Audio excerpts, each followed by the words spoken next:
منی نے جہاں سے اپنی بات چھوڑی تھی کہ 1956 میں جب پاکستان کو اسلامک ریپبلک آف پاکستان کا نام دیا گیا، تو ایکچولی یہ اسی بات کا بہت بڑا ثبوت ہے کہ یہ جو کنٹری ہے یا جو یہ ملک ہے یہ صرف اسلام کے ماننے والوں کا ہے، کیونکہ باقی جتنی بھی اقلیتیں ہیں، جتنی بھی ریلیجس مائنورٹیز ہیں، ان کو یہاں پہ ڈسکریمنیٹ کر دیا گیا۔ یہ ایک بہت بڑا فرق تب سے شروع ہوا۔ اور پھر یہ بھی دیکھا گیا ہے کہ سیاسی اور سماجی معاملات میں مذہب کی مداخلت کتنی زیادہ ہے۔ یہ آپ سب لوگ جانتے ہیں کہ کچھ عرصے سے، بلکہ تب سے جب سے ضیاء الحق نے کچھ قوانین بنائے ہیں، ڈسکریمنیٹری لاز بنائے ہوئے ہیں، تب سے مذہب کی مداخلت جو ہے وہ سیاسی اور سماجی اداروں میں بہت زیادہ بڑھ گئی ہے، اور اسی طرح مذہبی گروپوں کی مداخلت بھی بہت زیادہ بڑھ گئی ہے، جس کی وجہ سے اقلیتیں دوہرے احتسال کا شکار ہو رہی ہیں۔ پھر یہ بھی ہے کہ ماضی میں کچھ ایسے واقعات ہوئے ہیں، جیسے کہ آپ سب لوگ، بہت سارے ایسے واقعات ہیں آپ سب لوگ جانتے ہوں گے ان کے بارے میں، کہ جیسے 9/11 کے بعد یہاں پہ کرسچنز کے خلاف بہت سارے انسیڈنٹ ہوئے، بہت سارے ان کی ریلیجیس پلیسز پہ بم بلاسٹ کیے گئے۔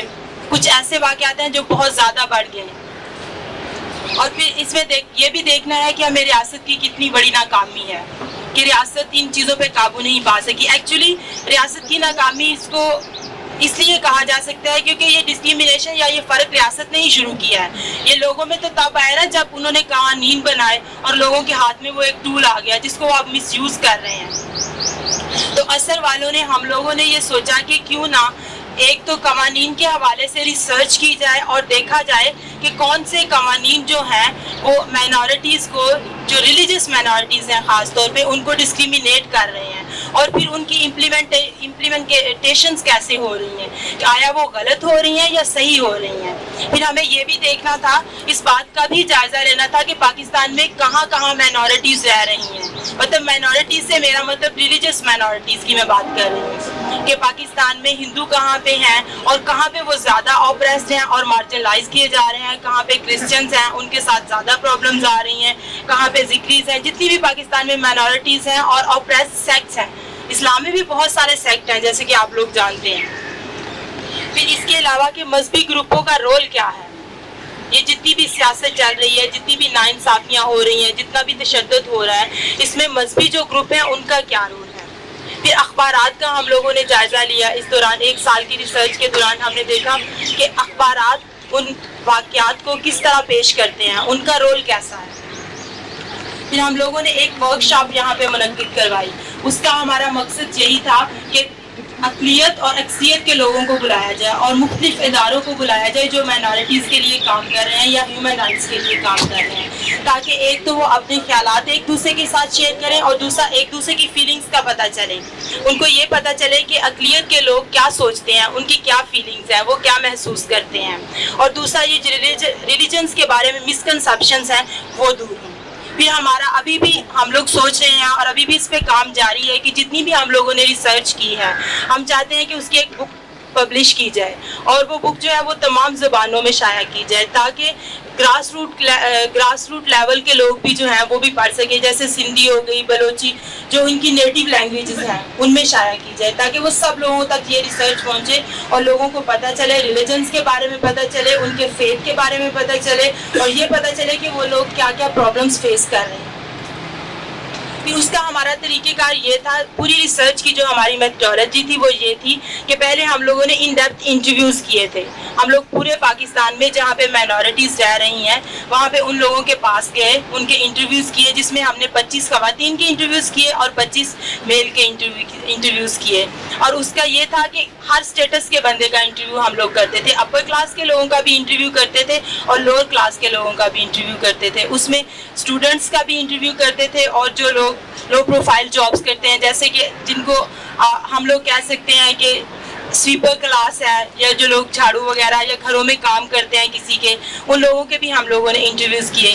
ہمیں یہ دیکھنا تھا کہ ان لوگوں کی فیلنگز کا پتہ چلے، ان لوگ پتہ چلے کہ یہ لوگ کس طرح کی اپنے ذہن میں باتیں رکھتے ہیں اور کس طرح محسوس کرتے ہیں ان چیزوں کو۔ اس کے علاوہ ایک اس کا کمپوننٹ تھا فیکٹ فائنڈنگ۔ فیکٹ فائنڈنگ کا مقصد یہ تھا کہ جہاں پہ بھی انسیڈنٹ ہو رہے ہیں پاکستان میں، کہ جیسے اگر کسی پہ ریلیجس وائلنس ہوا ہے یا کہیں پہ کوئی مرڈر ہو گیا ہے ریلیجن کی وجہ سے، تو وہاں پہ جایا جائے، وہاں پہ دیکھا جائے کہ اس کی وجوہات کیا تھیں، آیا کہ وہ واقعی ہی ریلیجیس وائلنس ہے یا اس کے پیچھے کوئی اور وجوہات ہیں. یہ ہم لوگوں نے فیکٹ فائنڈنگ بھی کی. اس کے علاوہ اخبارات کا جیسے میں نے آپ کو بتایا کہ پورے ایک سال کے دوران ہم نے 5-6 اخبارات ہیں جن کا جائزہ لیا کہ اخبار اپنے خبروں میں کس طرح کے الفاظ استعمال کرتے ہیں. جیسا کہ ابھی کسی نے سیشن میں کویسچن کیا تھا کہ ہمارے اخبارات کا رویہ جو ہوتا ہے وہ بہت نیگیٹو ہوتا ہے, تو اس پہ آگے میں بعد میں بات کروں گی.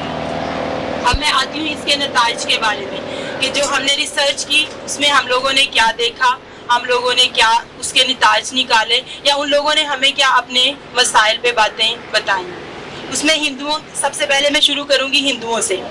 ہم لوگ پورے پاکستان میں جہاں جہاں پہ ہندو رہتے ہیں ان کے پاس گئے, ان سے ہم لوگوں نے ان کی پرابلمس پوچھی. ایکچولی ہمارا طریقہ کار کچھ یہ تھا کہ ہم ان کے پاس جاتے تھے, ان کے پاس رہتے تھے, ان کے گھروں میں رہتے تھے, ان کے مندروں میں جاتے تھے, ان کے ساتھ پریئر کرتے تھے اور ان سے انٹرویوز کرتے تھے. مختلف قسم کی ہم لوگ ان سے باتیں پوچھتے تھے.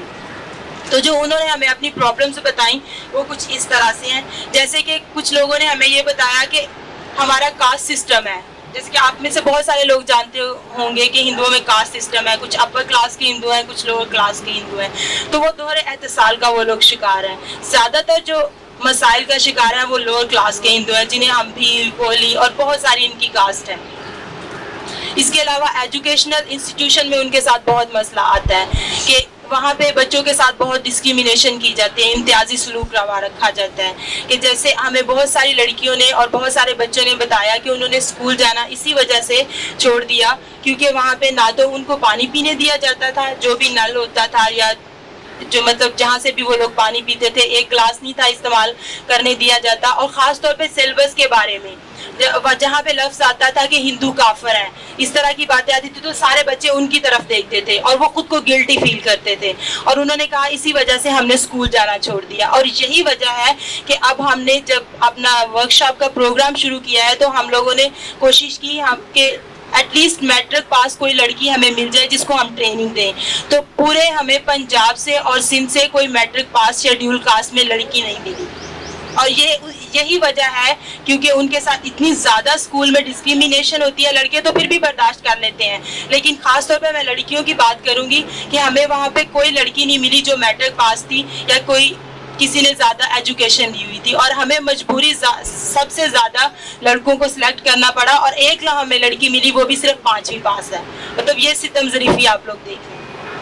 پھر ان کی پراپرٹی اور ٹیمپلز کا بہت زیادہ مسئلہ ہے. بہت ساری جگہوں پہ ان کی پراپرٹیز پہ میجورٹی کے لوگوں نے قبضہ کیا ہوا ہے اور خاص طور پہ بہت سارے ٹیمپلز ایسے ہیں جہاں پہ بھی میجورٹی کے لوگوں نے قبضہ کیا ہوا ہے. پھر فورس کنورژن بہت زیادہ ہے اور اس کی ایک وجہ یہ ہے کہ پہلے لڑکیوں کو ابڈکٹ کر لیا جاتا ہے اور پھر کہا جاتا ہے کہ اس نے اسلام قبول کر لیا. اس کی بھی ایک وجہ ہے. ان لوگوں نے ہمیں یہ بتایا کہ کیوں ہمیشہ خوبصورت لڑکی ہی اغوا ہوتی ہے, کیوں نہیں کبھی بوڑھی عورت اغوا ہوئی, کیوں نہیں کبھی بدصورت لڑکی اغوا ہوئی, کیوں نہیں کبھی کوئی آدمی اغوا ہوا, کیوں خوبصورت لڑکی ہی اغوا ہوتی ہے اور پھر وہی اسلام قبول کرتی ہے. یہ آپ لوگوں کے لیے میں ایک کلو چھوڑ دیتی ہوں کہ آپ لوگ اس بات پہ سوچیں.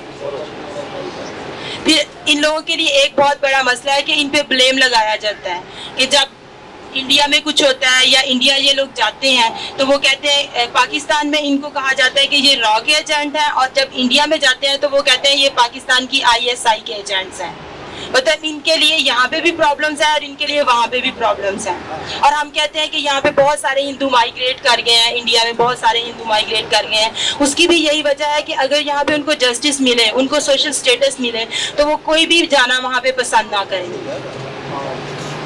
یہ ہے کہ ان کے گریو یارڈ کا بہت زیادہ مسئلہ ہے کہ یہاں پہ شمشان گھاٹ جن کو کہہ لیں یا گریو یارڈ کہہ لیں, تو یہاں پہ ایون دو کہ لاہور میں بھی ان کے پاس پہلے گریو یارڈ تھا, ایک شمشان گھاٹ تھی, لیکن اس پر بھی میجورٹی کے لوگوں نے قبضہ کر لیا. ابھی جو ہے اس پر ڈیبیٹ چل رہی ہے. ابھی ریونیو بورڈ والوں نے کچھ ان کو زمین جو ہے وہ ایلوکیٹ کیا, لیکن وہ ابھی تک ان کو ملی نہیں ہے, پر اس پہ ابھی ڈیبیٹ چل رہی ہے. بہت ساری ایسی جگہ ہیں جہاں پہ ایک اکٹھا قبرستان ہے, وہاں پہ ہی مسلمان اپنے مطلب ڈیڈ باڈیز کو دفناتے ہیں اور وہاں پہ ہندو دفناتے ہیں. لیکن وہاں پہ مسئلہ یہ آ گیا کہ بہت سارے مسلمان جو ہیں وہ کہتے ہیں کہ یہاں پہ, حالانکہ یہ بات بہت فنی ہے کہ وہ کہتے ہیں کہ یہاں پہ آپ دفن نہ کریں کیونکہ آپ لوگ تو بھجن گاتے ہیں اور ہمارے مردے جو ہیں وہ نمازیں ادا کرتے ہیں, تو وہ ڈسٹربنس پیدا ہوتی ہے. مطلب آپ لوگوں کا لیول سوچنے کا یہ دیکھیں. پھر یہ ہے کہ جابس کا ان کو بہت زیادہ مسئلہ ہے. ایک تو وہ لوگ پڑھتے لکھتے اس لیے بھی نہیں ہے کہ وہ کہتے ہیں کہ ہمیں جابس نہیں ملتی, کیونکہ ان کو ہندو سمجھ کر جاب نہیں دی جاتی. اور آرمی خاص طور پہ کہ آرمی میں تو ان کو جابس اس لیے نہیں دی جاتی کہ ان کی لائلٹیز اگر انڈیا اور پاکستان یا کشمیر کے درمیان میں کوئی پرابلم ہوگا تو ان کی لائلٹیز جو ہیں وہ انڈیا یا کشمیر کے ساتھ ہوں گی. پھر ان کا یہ بھی ایک مطلب وہ یہ بھی ایک شکایت کرتے ہیں, وہ یہ ہے کہ ان کی جو ریلیجس سیلیبریشنز ہوتی ہیں ان پہ نہ تو میڈیا ان کو کوریج دیتا ہے اور نہ ہی کبھی ان کو کوئی فنڈ ملا ہے. پیکیجز وغیرہ ان کو کبھی نہیں ملے. جیسے کرسچنز ہیں, میں ان کی بات کرتی ہوں یہاں پہ, کہ جب ایسٹر ہوتا ہے یا کرسمس ہوتا ہے تو اکثر کوئی نہ کوئی منسٹر آ کے ان میں تحفے تحائف جو ہے وہ بانٹتا ہے. لیکن آج تک نہ تو نیوز پیپر میں ہے اور نہ ہی کبھی میں نے دیکھا اور نہ ہی کبھی میں نے سنا. اور ان لوگوں کا بھی یہی کہنا ہے کہ کبھی آج تک ایسا نہیں ہوا کہ کوئی منسٹر یا کچھ لوگ حکومت کی طرف سے آئے ہوں اور ان لوگوں نے ہمارے میں کوئی پیکیجز وغیرہ بانٹے ہوں یا کوئی تحفے تحائف بانٹے ہوں. اور پھر ہالیڈیز کا بھی بہت بڑا مسئلہ ہے کہ عید پہ تو ہمیں 4 چھٹیاں ہو جاتی ہیں. اب تو کرسمس کی بھی چھٹی ہونی شروع ہو گئی ہے. لیکن ہندوؤں کے ساتھ یہ مسئلہ ہے کہ اب شاید آپ کو علم ہو کہ 2 دن بعد ہولی ہے 25 کو, تو نہ ان کو گورنمنٹ کی طرف سے کوئی ہالیڈیز نہیں ملتی. ایون دو کہ پرائیویٹ جو انسٹیٹیوشن ہے وہاں سے بھی کسی قسم کی کنسیڈریشن نہیں ہوتی کہ ان کو چھٹی دی جائے. پھر ایک انپیورٹی کا بہت زیادہ, انپیورٹی کے چھوت چھات کا اور ناپاکیزگی کا بہت زیادہ تصور ہے. وہ ان کے اپنے ریلیجن کے اندر بھی ہے اور دوسرا جو ہم لوگ میجورٹی کے لوگ یا مطلب ایک دوسرے سے کرتے ہیں. ایک تو کھانے پینے میں بہت زیادہ کرتے ہیں اور دوسرا ویسے اٹھنے بیٹھنے میں بھی بہت زیادہ کیا جاتا ہے ان کے ساتھ چھوت چھات کا. اور ہم لوگ بدین میں گئے اور وہاں پہ لوگوں نے ہمیں بتایا کہ وہاں پہ یہ لوگ فروٹ کی ریڑھی تک نہیں لگا سکتے کیونکہ لوگ ان سے لے کے فروٹ کھانا پسند نہیں کرتے. ایون دو کہ جو خواتین چوڑیاں وغیرہ بیچتی ہیں, اگر انہیں رستے میں کہیں بھوک لگ جاتی ہے یا پیاس لگ جاتی ہے تو وہ ہوٹل میں کھانے کے لیے جاتی ہیں یا چائے کے لیے جاتی ہیں تو وہ ہاتھ کے اوپر روٹی رکھ کے اوپر سالن رکھتے ہیں.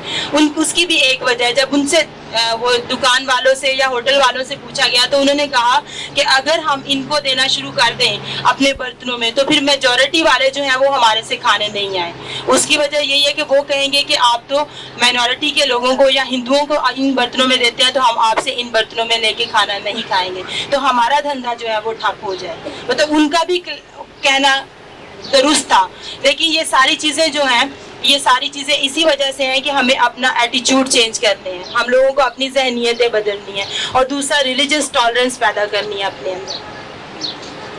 اور دوسرا بھی آپ سب لوگوں کو پتہ ہے کہ پچھلے دنوں پاسپورٹ کا بہت مسئلہ آیا ہوا تھا. یہ صرف ہندوؤں کا مسئلہ نہیں ہے, یہ پاکستان میں جتنی بھی مائنورٹیز رہ رہی ہیں سب کا مسئلہ ہے کہ MMA والوں نے کہا کہ جو ریلیجن کا کالم ہے اس کو ریسٹور کیا جائے. تو ویسے تو ابھی تک ریسٹور گورنمنٹ کی طرف سے تو اس کو نہیں کیا گیا, لیکن MMA والوں کی طرف سے ابھی تک ڈیبیٹ چل رہی ہے اور پوری ایک کمپین چل رہی ہے. آئے دن نیوز پیپرز میں آتا ہے کہ اس کو ریسٹور کیا جائے. ایون دو کہ دنیا کا کوئی کنٹری ایسا نہیں ہے جہاں پہ پاسپورٹ میں ریلیجن کا کالم ہے, کیونکہ پاسپورٹ جو ہے وہ صرف ایک ٹریول ڈاکومنٹ ہے, کوئی ریلیجیس آئیڈینٹی نہیں ہے. تو ایون دو کہ سعودی عربیہ میں جو ایک اسلامک کنٹری ہے وہاں پہ بھی پاسپورٹ میں ریلیجن کا کالم نہیں ہے. لیکن اپنی میں گفتگو کو اس شعر پہ ختم کروں گی. کچھ اور بڑھ گئے ہیں اندھیرے تو کیا ہوا, کچھ اور بڑھ گئے ہیں اندھیرے تو کیا ہوا, مایوس تو نہیں ہوں طلوع سحر سے میں.